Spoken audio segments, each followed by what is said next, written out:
we got 21 Utopia by Travis Scott. Yeah.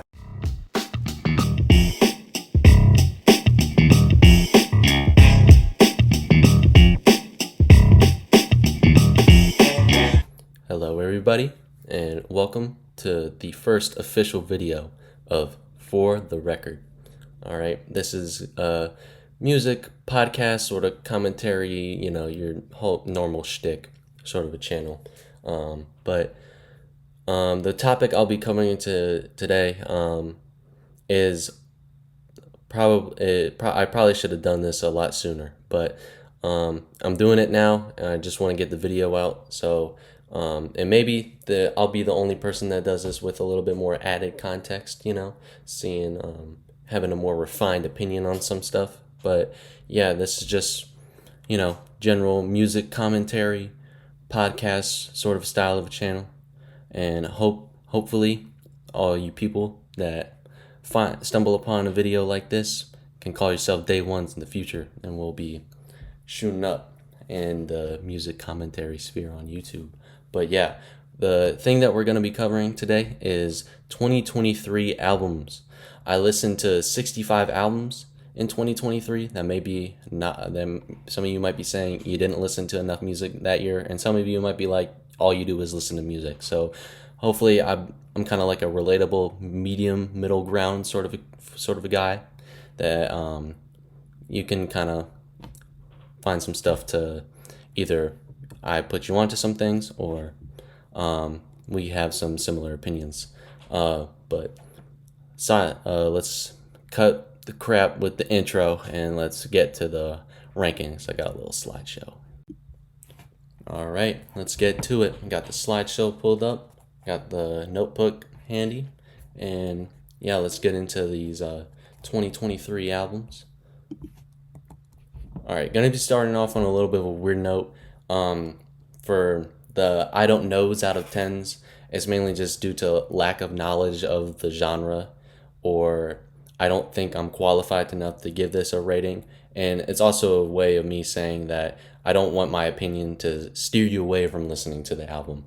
But yeah, at 65, I have Saved by Kristen Michael Hayter. And basically, it's a little avant-garde rock production laced with haunting vocal deliveries and a lot of like pro-Christian ideals, but it's very like eerie in a sense, with a mix of like pretty production choices. So if you're into that kind of creepy, eerie rock sort of a deal, feel free to check it out. I didn't really like it that much, wouldn't put it on my playlist, but then again, I haven't listened to a whole lot of music that sounds like this. Moving on, we have Why Does the Earth Give Us People to Love by Kara Jackson. This one I kind of could see the vision a little bit more, but I still don't think I'm like in too deep with this kind of music. It's a bluesy, not really bluesy, but folk ballad delivery sort of a deal. She's a great vocalist, I'll give her that, and it just doesn't really fit my taste all too well. So, but feel free to check it out. Another like pretty-ish album in my opinion. All right, moving on to the actual ratings. This gets the bottom of the barrel. Mansion Music by Trippie Redd. Bad mixing all over it, bloated, didn't really flow very well. Yeah, not going to spend too much time on that. At 62, we have F65 by IDK. This is another one where it's just kind of like all over the place. You would get kind of like a heady rap song, and then the next track would be like a club banger. There was a song with like Saucy Santana on it, but he was trying to... IDK is a very capable rapper. I've heard songs of his that I really liked, but this one, it just had a lot of like weird mix of jazz rap with just trap bangers, but it just felt loosely put together, and it didn't really amount to anything that I'm gonna return back to. So yeah. All right, at 61 we have Cottonwood 2 by NLE Choppa. One thing about me, coming into like me listening to music, I was a huge NLE Choppa fan. like massive. Loved his old stuff, but now the fall off has kind of happened, and I mean, and the crazy thing enough is that he's probably at the peak of his popularity right now. But yeah, this again didn't really do it for me. Had some good like Memphis infused tracks in the first leg of the album, but aside from that, didn't really find anything to come back to with this one. At 60, we have No One's Nice to Me by Cochise. This one's just kind of my personal preference. I like the smoother Cochise music a lot more. This one had a lot more aggressive Cochise on it. And again, not really a project that I'm going to come back to all too often. I did like his album before this one a lot more. I forget what it was called, but Cochise, again, I like some of his stuff, but this one just didn't really do it for me. All right, before all the opium people come after me, A Great Chaos by Ken Carson. It wasn't terrible. I just can't I can't get it entirely just yet. I'm a new Ken Carson fan. I didn't hear about him until I heard about this album dropping and everyone was gassing it up. But I love Me and My Cup, but there are just some songs that are unlistenable in this. They're doused in bass. There's inconsistency, but his voice stays annoyingly consistent throughout the entire album. And I think this was just a missed opportunity. Like, you have I understand Cardi's about being mysterious or whatever, but you have guys at your disposal that can help you like add a little bit more flavor to a track. Like, about like vocal manipulation, like, and there were some parts where I thought he just sounded like a straight up Future copycat. So it's not really doing any. It's going. I can see it. Like, I can see his next album. Me personally, I would like it maybe a lot more than this. But yeah, as like from a production standpoint, some very unlistenable tracks, but and just some overproduced hodgepodge mess with some annoying vocal deliveries on there. But like I said, Me and My Cup, very good song. It's like the best example of that chaos coming together and actually showing something promising. At 58, we have It Be Like That Sometimes by Piff Marty. Just found out about him in 2023. It was some solid rapping performances overall. And, you know, it's just a middle of the road kind of rap album. Nothing really too impressive. But if you like that lyrical rap music, check it out. At 57, I might get some slack for this, but coming off a very strong record, Conway, he Won't He Do It just didn't really step up to that caliber for me. So yeah, I had to put this at 57, give it a 5 out of 10. All right, at 56, we have Killer Michael.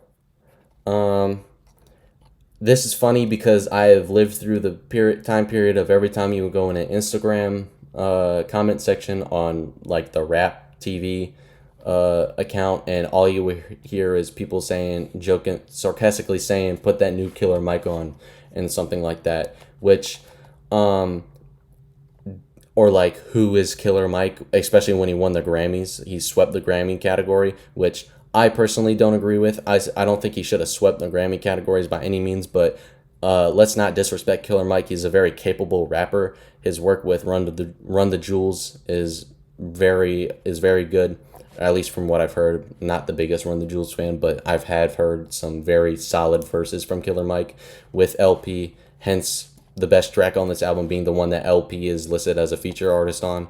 So yeah, I don't think there's a whole lot of stuff that I'm coming back to on this album, but I just wanted to put that out there for all the people that don't know who Killer Mike is. But yeah, not the greatest album that dropped this year, in my opinion. Moving on to 55, we got Jackman by Jack Harlow. This is definitely a step in the right direction. A little bit more sophisticated production, and tightly knitted tracks. Even if there is something that comes out of this, like a Gang Gang, which was probably my least favorite track on this album, at least he's like trying to push himself and challenge himself to do more revealing, not revealing, but like more lyrically focused tracks. But at the end of the day, Jack Harlow is just trying to be mega pop star, rapper, white guy sort of a deal. So, yeah. If Jack Harlow tries to be lyrical, you get a 5.3 out of 10. That's the way I look at it. All right, moving on. We have Free Samples Volume 1 by I almost said K Dot. Excuse me, by Femdot. I really love Femdot's music. This just didn't really step up to the plate for me. Not very like intriguing production choices, and just overall like his delivery just didn't really step up to the plate as he has on past albums. And I think it's mainly just because this doesn't really feel like an album in a sense. It's more just kind of like tracks that he wanted to put out just to feel things out, you know what I'm saying? Like there wasn't really a strong focus with this project, unlike his last albums, which are very good in my opinion. At 53, we have Drake, For All the Dogs. This is not including the bonus, the Scary Hours 3 songs. If that was the case, this would be a lot higher. I don't think there's probably a miss on that stretch of songs that he released after that. But yeah, this was a hot mess. Has good tracks on it, but let's be honest now. A bunch of corny lines sprawled throughout this album, and just Drake being Drake at the end of the day. People are gonna like it because they're Drake fans, and people are gonna hate it because people don't like Drake. I don't really think that, and also just in terms of his catalog, this probably falls at the bottom of the barrel in my opinion. So yeah, 5.4 for Drake. At 52, we have TW 2052 by Casey. If I had to describe this album, it's almost kind of like nocturnal trap music. Very and by the way, OK is a very old track. I think he released OK, and then he released an album, and then this album following that had OK on it, which OK is an amazing song. And I think there was one other song on here, I can't remember the title of it, that intrigued me a little bit. But aside from this doesn't match up to his previous work. I think to the album that he released in 2022, a lot more like concise, well thought out tracks on that album, and this one just didn't really do it for me. In terms of like the way he had to deliver on some of the production choices on this album. So, yeah. Next up, we have Faith is a Rock by Mike and Wiki with The Alchemist in the mix here. This one I might have disrespected a little bit, but because I might have just like passively listened to this one. But I'm not a huge fan of the way Wiki raps. Some people like him. It's just not for me. I'm a huge, I've liked what I've heard from Mike. You'll see his stuff later in the video. But yeah, this one, it kind of just fall in the category of Alchemist formula beat, where it's just a repeating loop over and over again without much song progression, with Wiki and Mike spitting bars over it. And the real knock on this album is that I'm not a huge fan of the way Wiki is rapping on this song, or on this album. So don't take that as like I don't like it. I like Mike's parts, but I don't really like, it's just a personal preference thing at the end of the day. All right, next up we have Pink Tape by Lil Uzi Vert. Very bloated album, which is kind of the general consensus of this album that I've heard. But there's a lot of rock influenced songs on this album, which you see with CS, the Bring Me the Horizon song, and even the Baby Metal song at the end is more like a techno jam sort of a deal.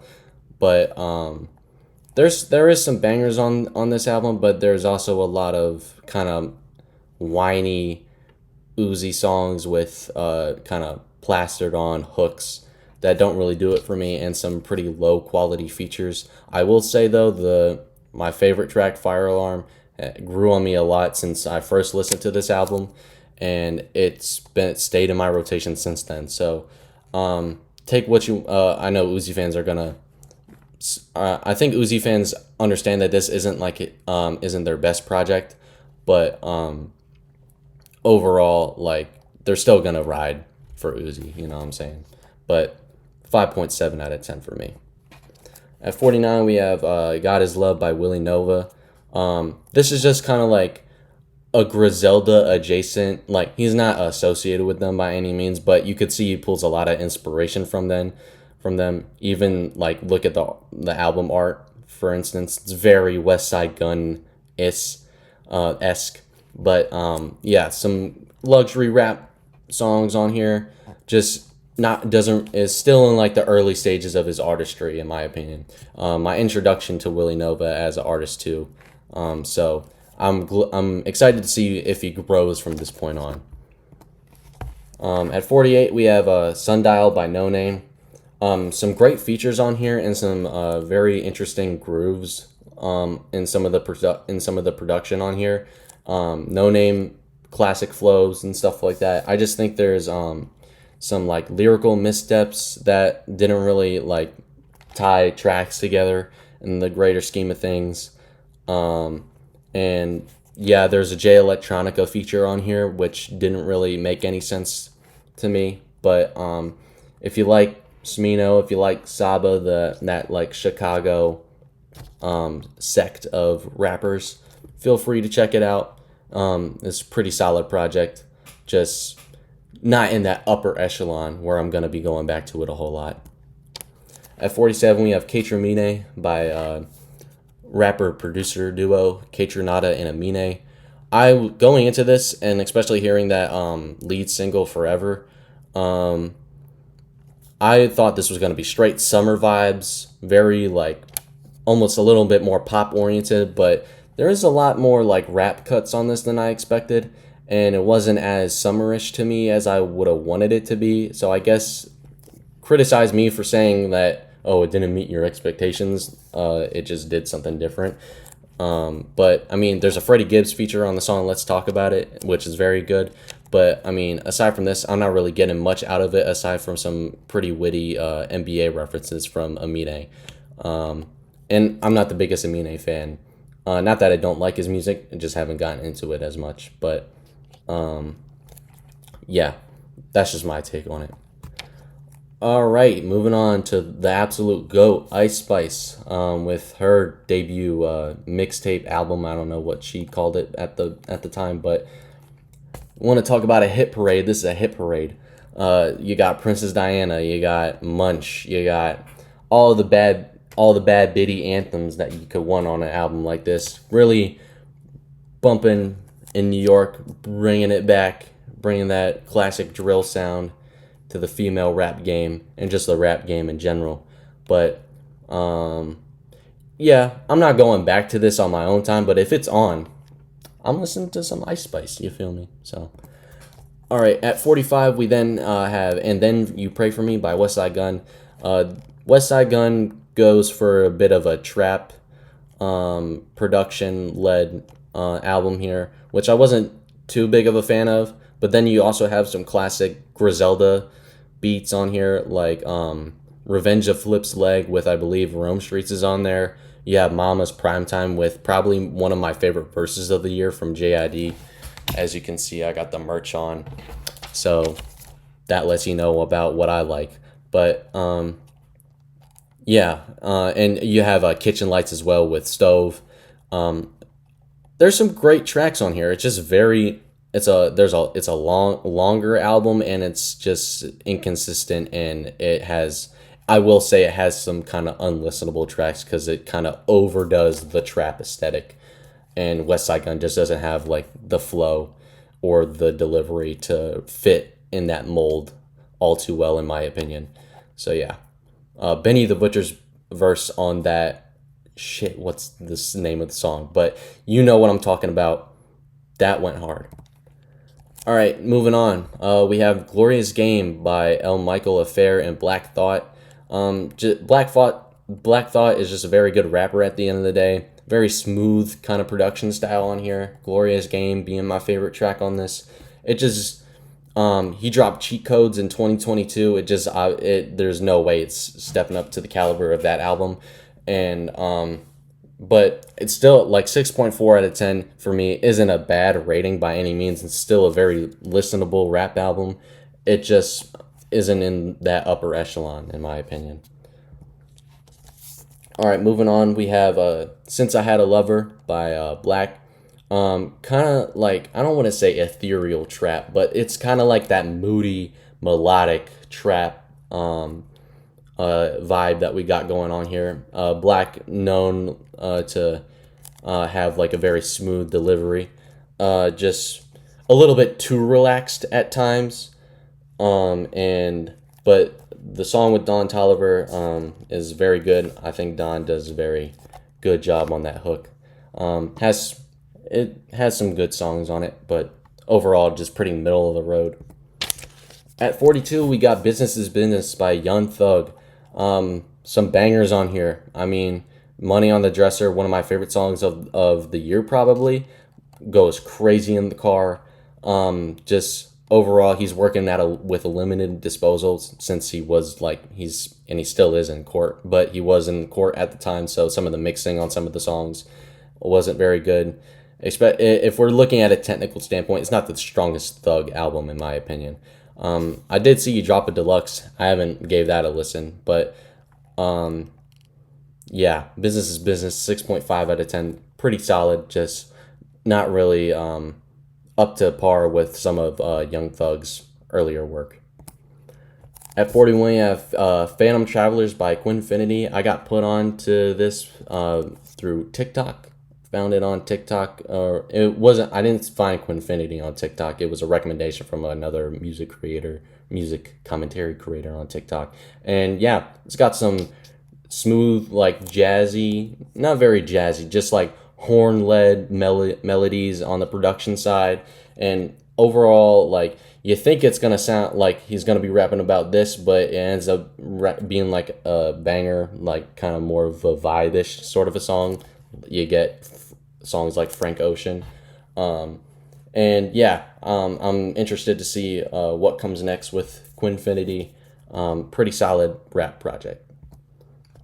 All right, at number 40, we have No Idols by Damo Genesis. This one, this one just showed like I never listened to a solo Damo project. I only heard him on features up until this point, but he's a very capable rapper, and as I have heard on his features, but like through a whole body of work, this is very good rapping, a very good display of his rapping ability. And we got some old Earl vibes on this. Great feature list. But I think there are just some points in this album where it does fall short in terms of like song structure, and it does. Alchemist is producing on this album, and it does fall into that formula of just like a repetitive loop, and doesn't really have any variance to it. So some people might think, especially big rap fans, might think I underrated this album a little bit. By no means. I think Damo can rap a lot. It's just my little gripe I have with Alchemist beats in some instances. But yeah, Daily News, very good song, has a great Action Bronson feature. At 39, we have Prisoner of Circumstances by Boldy James. Just a very good lyrical rap album. Unexpectedly good hook writing from because previously from what I heard, Boldy James' delivery kind of stays even keeled throughout like majority of his songs, but I found like some of the hooks on this album to be pretty like not necessarily catchy, but at least solid enough that they feel like a good like chorus or whatever that pinpoint a track. But there are just some little bit of production that I don't really mess with a whole lot. For example, 730K just didn't feel put together all too well. But aside from that, it's very concise album, very short. So if you want like a good easy listen, I recommend this heavily. All right, 38, we have New Blue Sun by Andre 3000, 6.9 out of 10. Don't think I have to say much else. All right, moving on to 37, we have 10,000 Gex by 100 Gex. This is probably like my first hyperpop centric album that I ever listened to. And I was genuinely surprised at how much I liked it. Very strong bangers on here. You got Billy Knows Jamie being my favorite track. 57, I think, is the name of it. Numbers confuse me sometimes, but, and, what was the other one? Dumbest Girl Alive, obviously banger, but really tongue in cheek. Got some quirkiness on there, which I love in my music, especially when it's done right. So yeah, first introduction to 100 Gex. I'm I'm pleased. I'm pleased. 7 out of 10. All right, at 36 we have The Patience by Mick Jenkins. This I might get some flack for because a lot of people highly rated this album. My one, I guess you could say it's a hot take, but when I like smooth Mick Jenkins a lot more when he's kind of like in this not a stream of consciousness, but he's just kind of gliding on the track. Hence my favorite song, Smoke Breakdance, with again a feature from ya boy JID. But the more aggressive tracks come off to me a little bit corny. Just like the way he's saying certain words, I think he's overdoing it to an extent, and it just doesn't really. I don't know. It doesn't really. I think it's being forced. I rather just a whole like jazzed out, smooth produced album from Mick Jenkins, in my opinion. This is my introduction to Mick Jenkins too. One thing, I mean, I've said it enough in this video. This is like the year of me finding out about new artists, because in the grand scheme of things, this was a pretty weak year for music, especially in the rap category.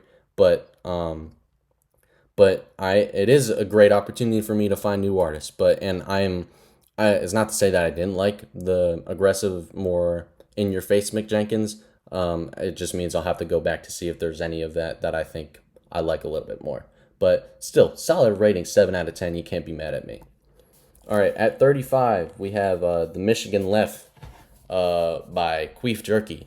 Shout out Nick, shout out Dev Lemons. Just saw them in concert. It was amazing. I was at the Carborough show in NC, and it was a fantastic time. But yeah, this is probably my favorite Queef Jerky album.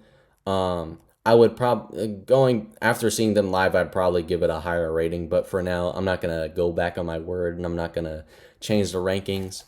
But it's that fine line of favorite versus best. You gotta take in some things to account because although they are very serious, at the same time they're not serious.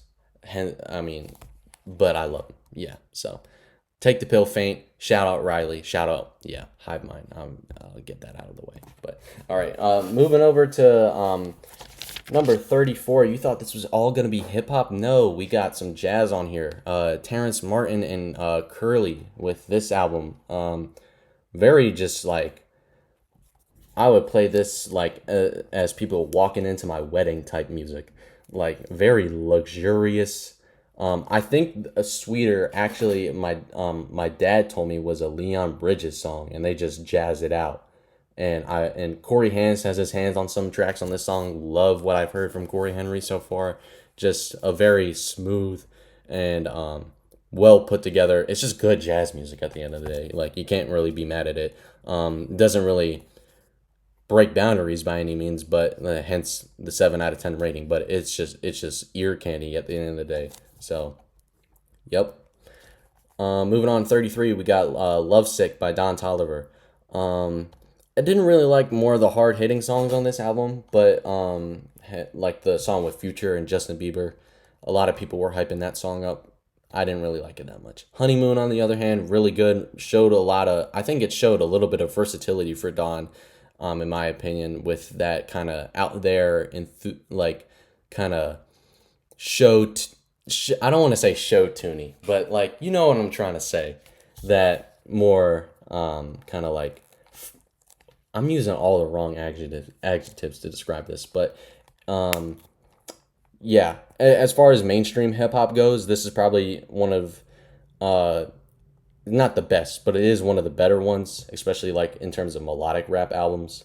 Had some inconsistencies here and there, but solid feature list.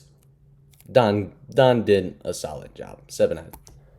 All right, moving on to number 32, Never Enough by Daniel Caesar. I might get a little bit of flack for this one because a lot of people had this as in like album of the year conversations. I don't think this is anywhere near as good as Fortean is, but I think there's just like a lack of cohesion here. I don't know if he was going for more of like an abstract, more lyrically focused thing with this one because although there are some great payoff moments, an example like an Ocho Rios or Shot My Baby, where like the production's very grand. I just don't think this is up to par with Daniel Caesar's previous work by any means. And there's an overusage of vocal manipulation, with the exception of Ocho Rios. I think it fits well in that, but there's one track where it's more of like a narration where he's like making his voice very deep. But with Daniel Caesar being an R&B artist, there was a lot of love centric songs on this album, and I think like from track to track, there's a lot of I don't know. There's a lot. Not I don't want to say contradictions, but it just doesn't really flow or fit all together on the same project, in my opinion. Example being Homosexual with Ty Dolla Sign, which I wasn't a huge fan of that feature. Didn't really fit the mix very well, but there's just some tracks in here that feel out of place and underdeveloped, in my opinion. So yeah. 7.1 is still a good rating, though. Don't act like I didn't like it. Let Me Go is a great song. Already said the previous songs, but yeah. 7.1 for Daniel Caesar there. And moving on to number 31, we have Scarlet by Doja Cat. I was super glad that this album dropped and that Doja's kind of going away from more of her pop-centric stuff, because she is a great rapper. Can't Wait, probably one of my favorite songs of this year. A very smooth instrumental with smooth vocal chops in there, with Doja just rapping about her life and like how she feels, and it sounds very good. She has that raspy delivery, and yeah, I think it brings some flavor back to the rap game, with her being such a icon, and with her like previous like albums being more like radio hits, having more radio hits on it. This one she kind of like pops out and talks her ish a little bit. All right, at 30 we have Decent by Toby Lou. I think he's from Chicago, I'm pretty sure. I mean, he had Saba and Chief Keef on a song. But Hit and Run, one of my favorite songs of 2023. Thought it's so well produced. Internet Boy production. Again, shout out Hive Mind. But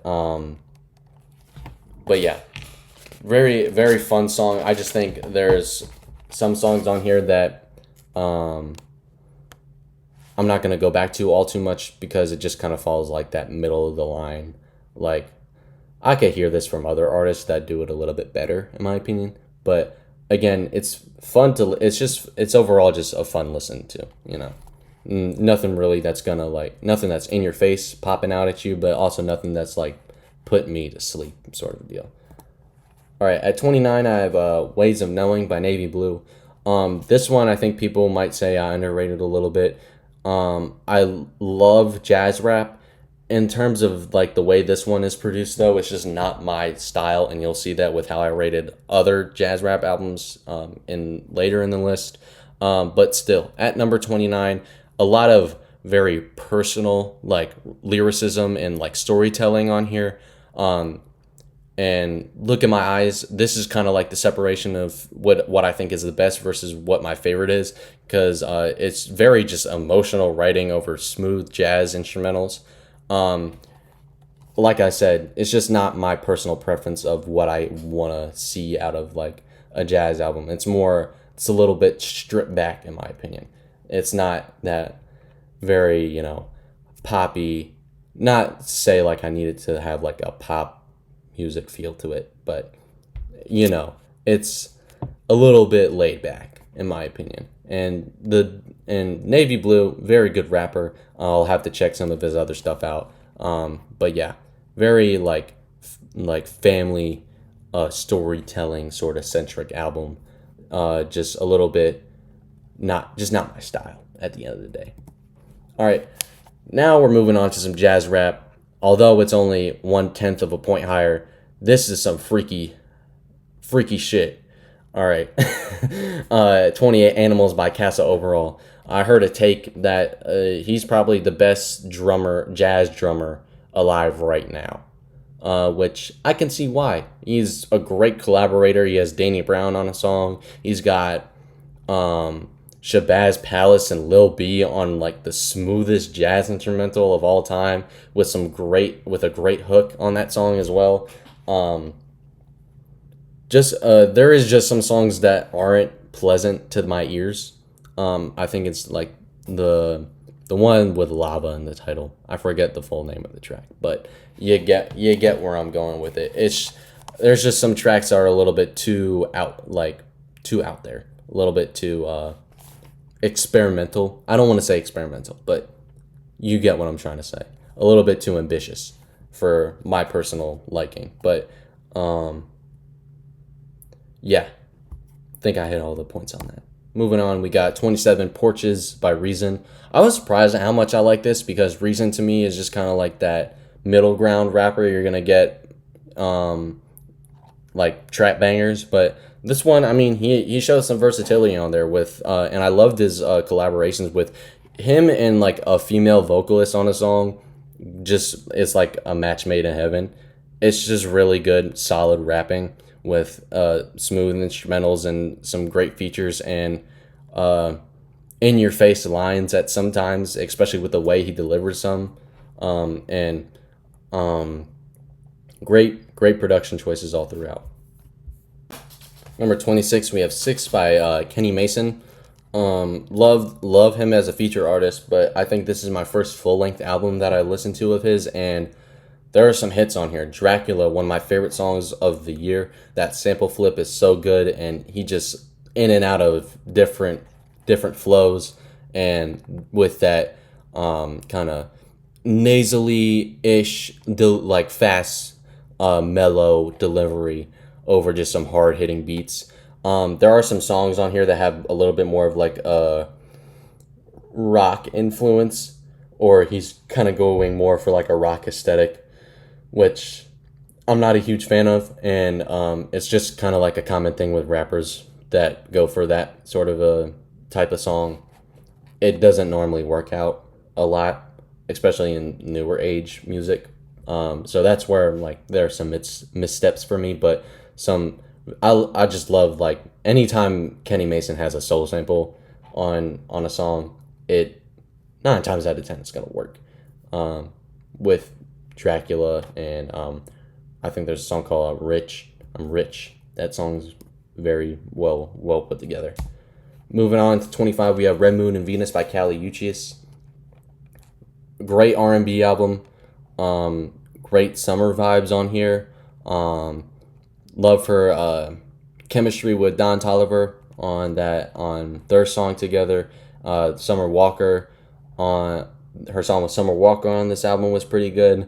There are just some songs that kind of like go in and out, like they kind of stay one note, but there's no real payoff for any, like, either in the chorus or at the end of any of the songs. But really well put together R&B pop album.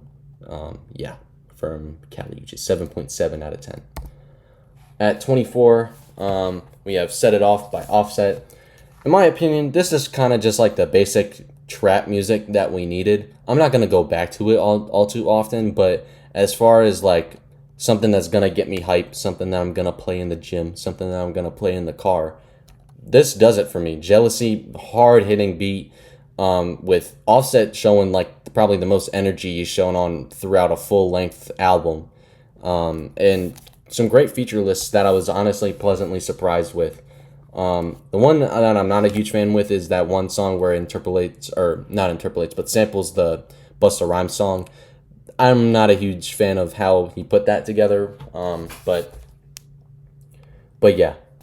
Moving on to 23, we have Quaranta by Danny Brown, sequel to XXX.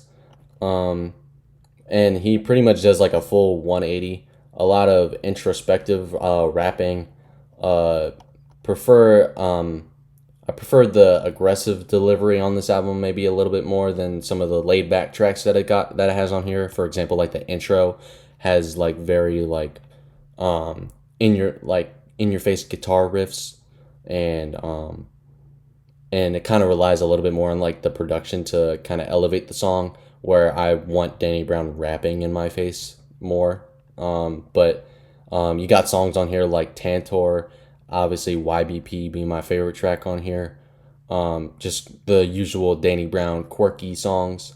There's a song on here that samples a West Side Gun song from album that he dropped in 2022. I thought that was a very interesting way that he flipped the sample, and he's killing that beat. But yeah, aside from that, I don't really think a lot of people put this in like album of the year conversations, at least for people that listen to Danny Brown and like his music. I don't really think it's in that upper echelon, but a very solid project from Danny Brown. He normally doesn't really miss that much. 7.8 out of 10. At 22, we have Baby Rose, Through and Through. Love my introduction to Baby Rose. I saw Smino featured on one of her songs, and that song is funky. Hence, it being my favorite song on this album. 7.9 out of 10 overall.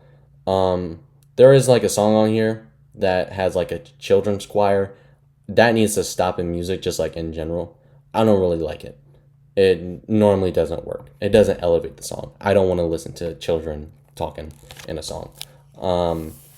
Unless it's Money by JID, because I'm biased. But yeah. I just wish there was also some more like funky, less mellow R&B-ish songs. Although some of them, like Go, for example, are very good, and Water, very, very smooth. I actually saw her at Flognaw, the Tyler the Creator Festival, and I was wearing a Smino shirt, and when Won't Tell came on, I flashed it, and I like showed her the shirt, and I was like singing the song, singing the hook, and she like pointed at me, and she recognized me. So yeah, Baby Rose like knows who I am and stuff. But yeah, very great album. Recommend everyone listens to it. Baby Rose is a very talented artist, very talented vocalist. Moving on, we got 21 Utopia by Travis Scott. Yeah, this is probably, I guess, my most controversial take, because Travis Scott is such a big artist himself. First half of this album, in terms of just the songs, very good. Second half, when we get to like Topia Twins, when we get to like A Circus Maximus, when we get to Del Resto, although Beyonce's performance on that was very good, it just doesn't feel like a Travis Scott song in my opinion. It falls. Can't forget to mention Parasail. That is straight garbage. Just doesn't really do it for me. It's probably my fourth favorite Travis Scott album. I got Birds, Rodeo, and Astroworld above it, probably in that order. I flip between Birds and Rodeo very often. I'll have to make a Travis Scott video at some point. But never mind that.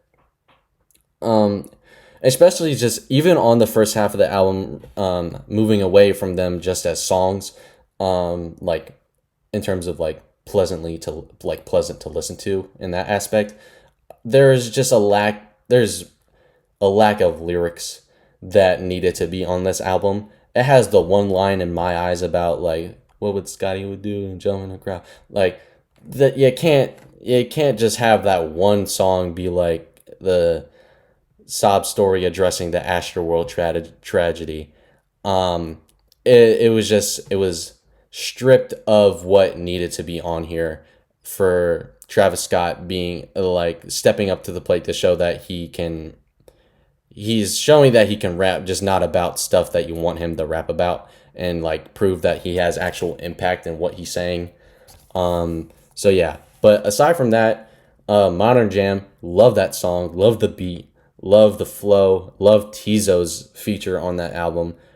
You'll see him later in the video. But yeah, 7.9. Can't give it too high of a rating because of just like where the missteps fall within this album. But in terms of me going back and listening to some of the tracks like Hyena and Modern Jam especially, it's gonna be in my rotation, but still not the strongest overall project from Travis Scott. At 20, this is where I think like all these albums like I'm coming back to pretty regularly. We have Forward by Jordan Ward with the 8 out of 10. Fam Jam 4000, amazing song, straight banger. I'm not a huge fan of like the more mellow tracks, like a White Crocs, for example. It's just like I don't relate to the lyrics that much, and I think Jordan actually said it in like his Genius interview. Like, I hate the lyrics on this song, so maybe we'll see a little bit of a lyrical shift with his next drop. I don't know when he's releasing music next, but overall, a very fun album with a lot of versatility and a lot of great pop R&B production. All right, moving on to number 19, we have Burning Desire by Mike. Like I said, from the project with him and Wiki, you're going to see him again with some of the best like sample chops you'll hear on a hip-hop album in from this year. Very well produced album, and just like some of the sounds are just like, oh my gosh, like straight ear candy. Love listening to this in my car. Like, not like to get hyped by any means, but just like you're cruising on the highway sort of deal. Makes it like, it's like brings back that old school flavor with more of like that modern twist on it. My introduction to Mike, I know he's dropped plenty of projects before this, and I've heard great things about them. But my only like, if I had to pick apart like one gripe I had with this album, is just like his delivery doesn't always do it for me. I think people could kind of like say the same thing about Earl Sweatshirt. Like, he's not always like, he doesn't get aggressive enough, or like he's kind of falls into like that more like muffled sort of delivery at times. But it doesn't really ruin any of the tracks for me. If anything, it's just like I'm not gonna replay this a whole lot. But very solid album. Love the song Zap, those horns. Love the Larry June feature on this album. Very good showing from Mike. At 18, we have Lahai. Yeah, that's how you pronounce it, by Sampha. Very surprised at this project because I only knew Sampha from features before this, and I was curious to see what he would do with his own creative control, especially on like verses and stuff. Because 9 times out of 10, if he was featured on a rap song, he would be singing the hook. But no, he actually like has some pretty interesting lyricism. Not to say that he's rapping, but just like this album is kind of centered around like time and like how much do we have left to like, like it's a lot of repetition too. Like, he has the one song like he's saying can't go back repetitively, and just overall like it keeps you locked in throughout the entirety of the album. And there's a song on here with choir that was an insane inclusion.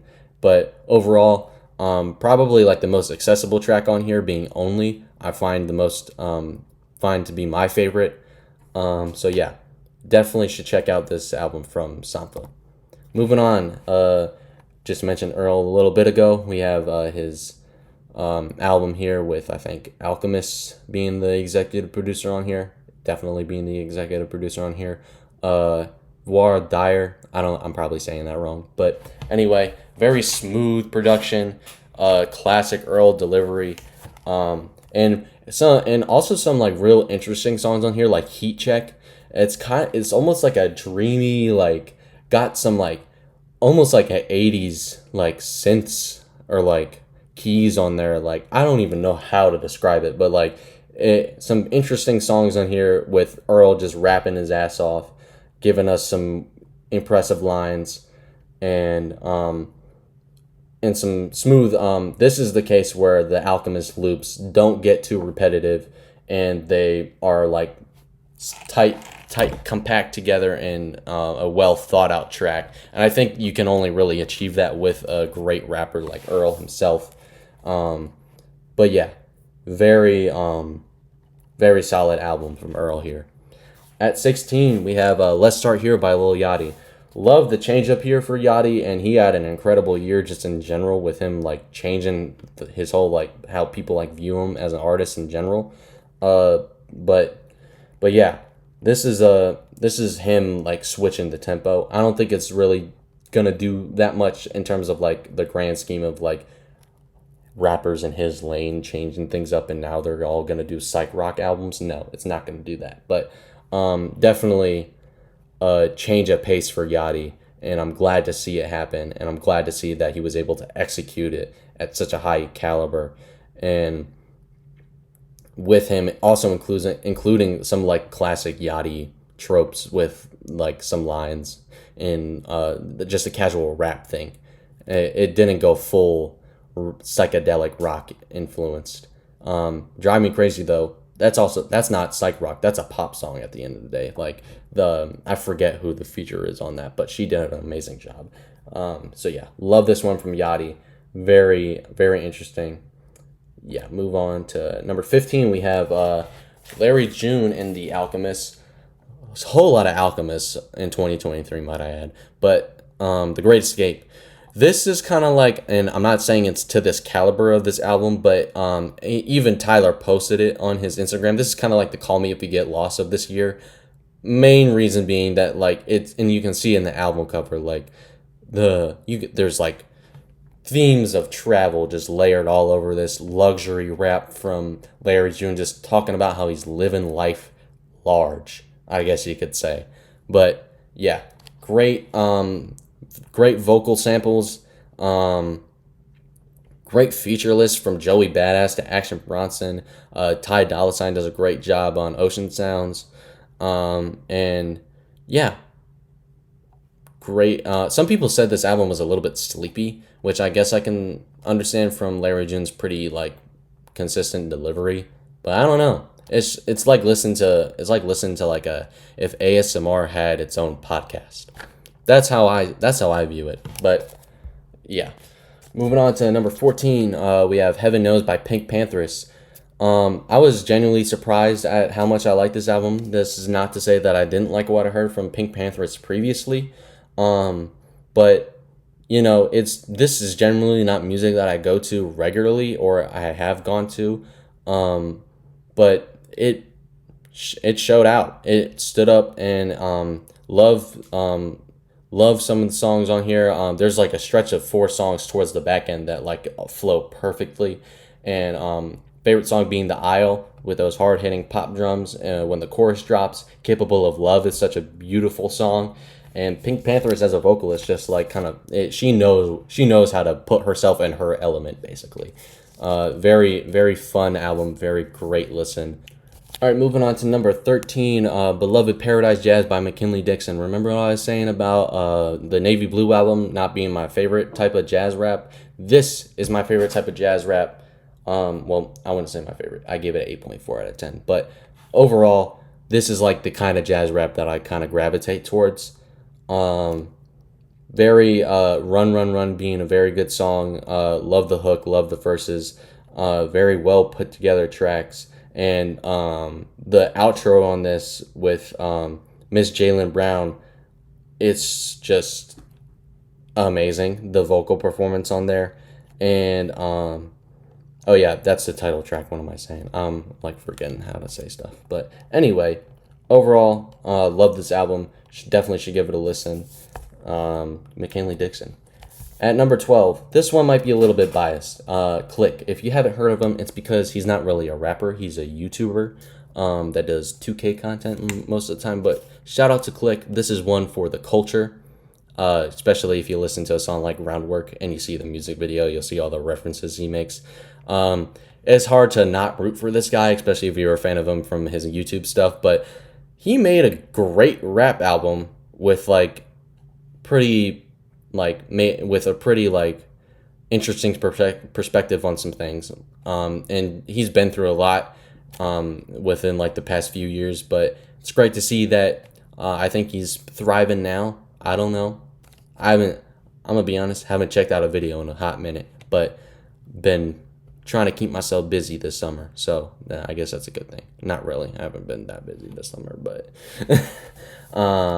yeah, as you can see, Hourglass being the title of this album talks a lot about time, talks just a lot about his life and stuff. Maybe not like storytelling wise, but just like his perspective on how he's going to progress from this point on. Yeah, moving on, number 11, on the brink of the top 10, ladies and gentlemen, we have Leather Boulevard by B. Kool-Aid, Pink Sifu, and Awali. Hopefully I'm pronouncing all those names correctly. Probably am not. But huge just collaboration project with a lot of influences from like just R&B, soul fused rap songs. Doesn't really have a whole like overarching concept, but I definitely feel like I'm in the world that is Leather Boulevard. There's like snippets at the end of songs that like are like just narrations or like snippets of people talking, and it's just kind of makes you feel like you're in like a very cultured city, if that makes sense. And yeah, there are some like verses on here, and I think especially I hear in some Pink Sifu's inflections that remind me of like a more like like laid back with a little bit of even extra rasp of like an Anderson .Paak, Andre 3000 sort of a deal. It has that sort of flair. It's just in like a different space in terms of production style. More of a boom bappy sort of a deal, especially on a track like Can't Go Back. That verse at the end is like incredible, just like the way it fits in and like the instrumental changes up a little bit. And yeah, definitely would recommend to anyone who hasn't heard this album. 8.5 out of 10 for Leather Boulevard. All right, moving on to the top 10, ladies and gentlemen. We have This Is Why by Paramore. Great to hear an album that isn't what I typically listen to, and it be very good. This Is Why is a great track, and great lyrics throughout this album, especially on a track like Running Out of Time. Just very like relatable and kind of like the average man's album, if I guess that's something people can say, but I don't know. Overall, really great vocal performances from Hayley Williams, and my introduction to Paramore in terms of like a full length project, because the only thing I knew before this was Ain't It Fun by hearing it off the radio. So definitely glad to hear this album. All right, moving on, number 9, we have Q. This is an album that brought me, not necessarily brought me back, but brought back some old stuff into the new space, and it was done very well. Favorite song being Welcome to the Soul Present, absolute pop banger. Just like, like that melody is just like grabs you by the neck. Pause. But obviously, like, you got inspiration from MJ, even some Rick James vibes I get on this album a little here and there. Just 80s pop brought to a modern space, and with hits and some even some of like the slower gems. I think like Today being one of the standouts for me. It's just funkiness, pizzazz, and energy, all in a great vocalist with great production. So definitely should check out Soul Present by Q. All right, moving on. Number 8, Teezo Touchdown. What a year for Teezo. How Do You Sleep at Night? This track, rarely a song on here that just stays one song. And not to mention he got co-signed by some of the biggest artists. He was on the Drake album, he was on the Travis Scott album, and just like overall, like album aside, Teezo was amazing this year. But yeah, I saw like the main gripe people have with this album is that some of his inflections are kind of corny and come off as a little bit too tongue-in-cheek. Example like on Mood Swings where he does like the wee.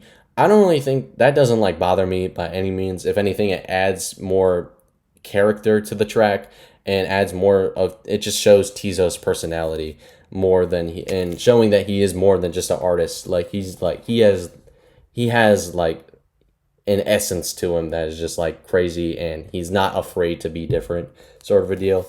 But yeah, Towards the end of this album, though, I don't really fall in love with a whole lot of the tracks. For example, like Daddy Mama Drama or Nune. Although that song is a little that song is like kind of like fun to listen to. It's just like not one that I'm gonna go back to as much as a song like Too Easy, being my favorite song. But to be honest with you, my favorite song in this album kind of flip flops every day.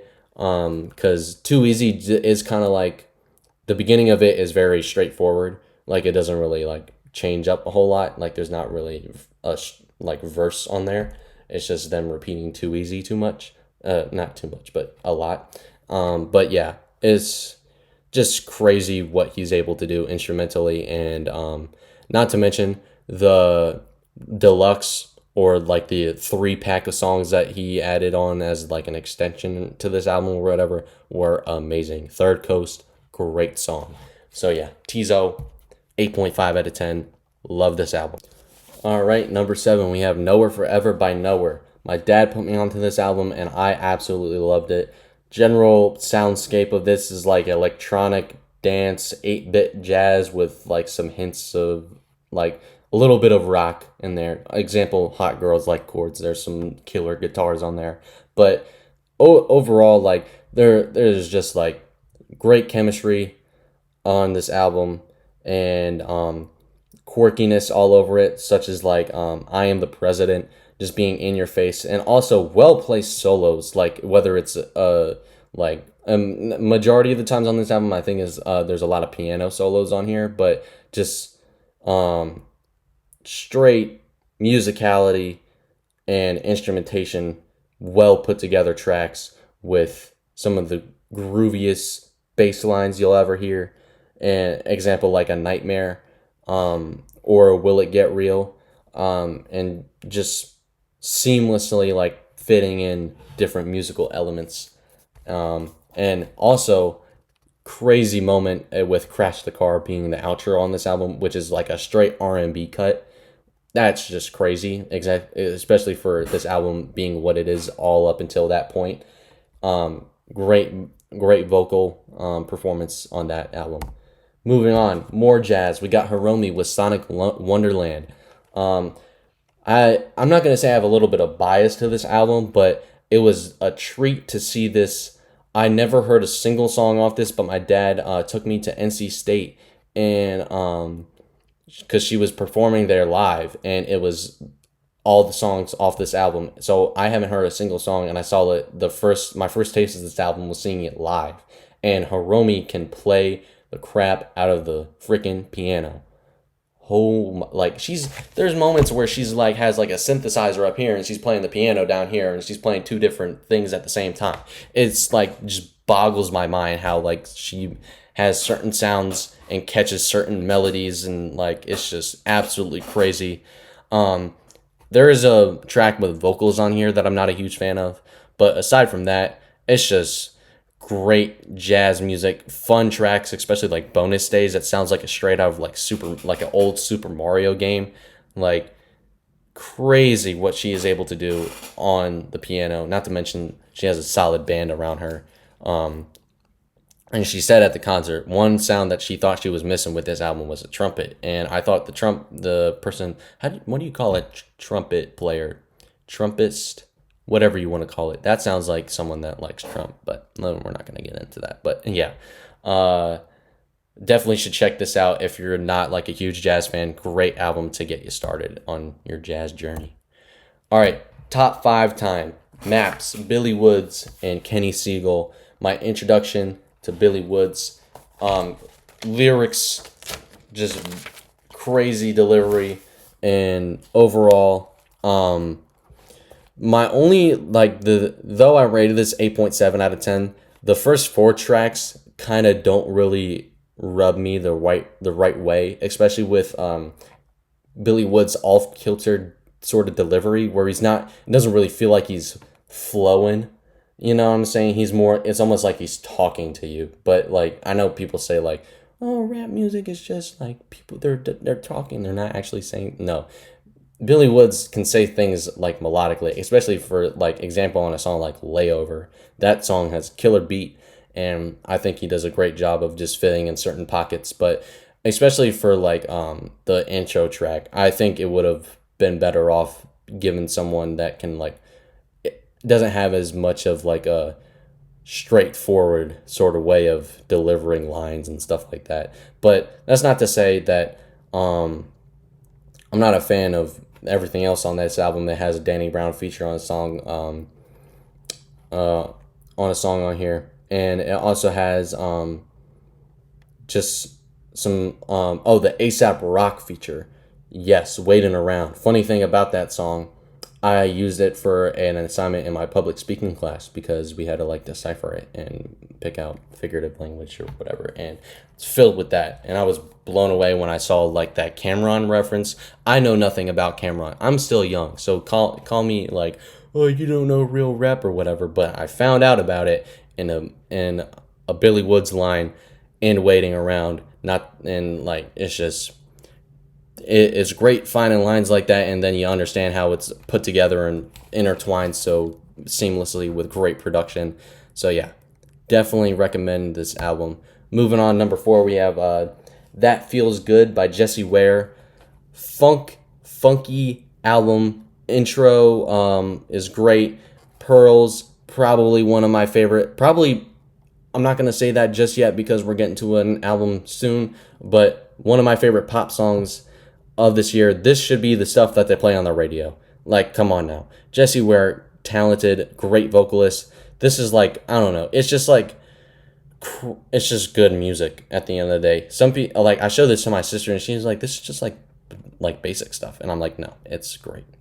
It's just having the time of your life. And I guess part of it is because it isn't mainstream and it's just good pop music. You don't really find that a whole lot nowadays. But yes, 8.8 out of 10 for Jessie Ware.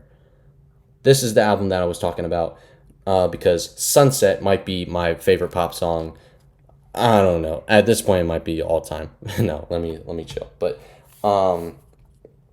yes, just great moments all around on this album. It like at some points it feels like it's futuristic, but at sometimes on a song like I Believe, it brings back some like 80s pop sort of tropes, and one of like just great vocal performances, even in like just like some of like the backing vocals on some of the songs. Example like Hope Drunk Ever Asking, straight ballad, pour your heart out sort of singing on this album. So yeah, definitely. And also my introduction to Caroline Polachek, so I'll definitely have to check out her earlier work. I heard it's very good. So yeah, moving on, we got number 2, Billy Woods, another entrance in the top 5 acceptance with his duo Elucid and their group called Armand Hammer. We Buy Diabetic Chest Strips. This is just like abstract, out of this world, great rapping. And this is like an underrated aspect of this album. I almost feel like Elucid and Billy Woods are like kind of like competing with each other, trying to give us like, see like who can give us the best verse, but it like they're really not they're not like battle rapping each other in a sense. It's just like Billy Woods will be rapping and then all of a sudden Elucid comes in, especially on a song like When It Doesn't Start With a Kiss. On that beat switch, Elucid has like a little part at the end, but like he's just like barely getting his words out, but it's so aggressive and visceral at the same time. And also just like it has some standout lines and on like just things on like instrumentals that they don't even have like drums in them at certain points. Example being Landlines, where it has like little like phone bleeps and bloops here, and it's just underground hip hop at its finest. These are Billy Woods and Elucid probably are like the kings of the underground hip hop scene in my opinion. And also not to mention Gods Must Be Crazy LP beat, like just puts you in like a cyclone of sound, and you got two lyricists going right at each other. And there's rarely a song on here that I didn't find I wouldn't go back to, except for Trauma Mike. That song I didn't really rock with it all too well. But yeah, abstract hip hop at its finest. And now we are ready to move on to the number one, or not the number one, but my number one album of the year. It's Scaring the Hoes, JPEG Mafia, Danny Brown. My intro to JPEG, and I was very surprised. Oh, well, let me not say surprised, but I was very pleased with what I heard. I could go on and on about this album. Re-listenability, out the floodgates. You got like Fentanyl Tester, and also just like there. I love when comedy is like synced within the music too. There are some crazy lines from Danny Brown, especially on a song like "God Loves You." Another one of these albums where it's like my favorite song, "Chains," every single day. You have songs like Jack Harlow Combo Meal, where it's just like quirky jazz rap, where it's like, how does this even work? And you got JPEG singing on that out on like the back half of that album, and it's just great. So many great moments on this album. Amazing sampling. Probably like one of my like just in terms of like front to back album, some of my favorite sample flips ever. Garbage Pail Kids. That beat knocks. What else is there? Obviously, I already said Fentanyl Tester. How did he get that sample cleared? I don't know, but he did, and it works amazing. Probably like just the way like he fits the drums in with heavy hitting bass and instrumental changes up like super seamlessly, especially on Muddy Waters, almost bringing back like an old school sort of flavor to that song where Danny Brown just thrives lyrically. And you got a song like Perfect, which is honestly probably like the heart of this album, just like an anthem with Danny Brown on the hook, with his usual quirkiness. And also they dropped the DLC pack, I think that's what they called it, but with like 3-4 extra songs. Hermanos, Hello, like again with like that sample, that like vocal sample at the end where he's doing the chops at the end with just hard hitting bass and drums. It's just, you don't really get much better than this. It did have to grow on me a little bit, with some of like the instrumental choices and whatnot. Like I wasn't a huge fan of Lean Beef Patty when it first dropped, which was a beloved track when it first came out. But yeah, I mean that's just music at the end of the day. But yeah, that is my number one album of 2023. Thank you for everybody that stumbled upon this piece of crap. I don't know what I'm doing when it comes to YouTube yet, but we're starting and we're going in the right direction. See ya.